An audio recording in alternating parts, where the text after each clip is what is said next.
All right, new research from the University of Maine is showing customers may pay more for lobster caught with ropeless technology. But the idea of ropeless cages is a nuanced issue in the lobstering community. Our Renata Schmidt has the story. A Maine lobster roll is expensive. It can cost anywhere from $20 to $40. But would you pay more for it if it used lobster that was caught with ropeless technology? New research says yes. Consumers are willing to pay $3.42 more for a lobster roll if the meat was caught with ropeless technology.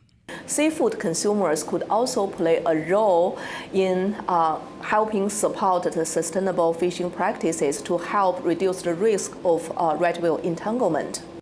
The study, led by Angie Zhang, an associate professor at the University of Maine's Business School, surveyed 2,000 people across the United States. It found that people were willing to pay more when given information about the environmental impacts of lobstering.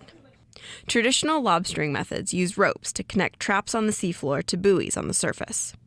However, right whales, an endangered species in the North Atlantic, may be getting caught in the ropes. According to the National Oceanic and Atmospheric Association, entanglements are the largest cause of injury and death to right whales. There were 14 recorded entanglements in 2024, 0 in 2025, and 2 so far in 2026. There are less than 400 whales remaining. But implementation of the gear is another story. There are concerns from the community regarding its feasibility, reliability, and cost effectiveness. Some people have doubts. I spoke to somebody in the industry who said lobstermen and women are already dealing with many costs and don't need more gear that can break. This person not wanting to appear on camera, but saying he doubts consumers would pay more, saying a lobster is a lobster. Some tourists at Bite into Maine say they would pay more. I wouldn't have a problem with that if I lived here.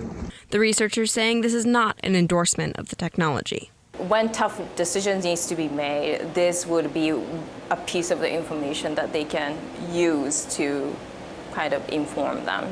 Maine's Department of Marine Resources says future federal regulations may impact traditional lobstering methods and has developed a research program to compensate lobstermen and women for testing this new gear. You can find the application for that program on the department's website. For Maine's Total Coverage, I'm Renata Schmidt.